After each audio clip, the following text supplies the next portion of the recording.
Lachsfilet an einer Frischrahm-Kräutersauce. Ein guter.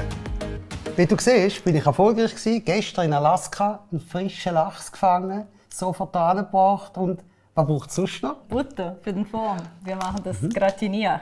Nehmen wir Frischkäse, Milch, Fisch gewürzt, die weiße Soße, ein bisschen Kräuter und Kraftloser Käse. Ich habe Gruyère. Ich lasse dich machen. Testen wir dann.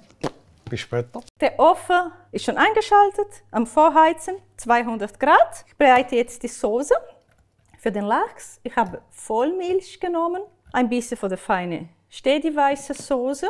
Die würzt und bindet auch zusammen. Nehme ich noch Frischkäse dazu, rühre alles zusammen und dann mache ich gleich den Reibkäse, also hier Gruyère, auch schon noch mit. Ein bisschen Butter, um diese Form einzufetten. Zuerst Fisch in diesem Gratenform. Nehme ich hier das Fischgewürz, gut drauf verteilen. Ein bisschen von diesem Gewürz wird auch in die Soße hineinschwimmen. Ich gebe noch ein bisschen getrocknete Kräuter dazu. Hier so Quarkkräuter. Gut mischen. Und jetzt verteile ich schön die Soße hier drauf.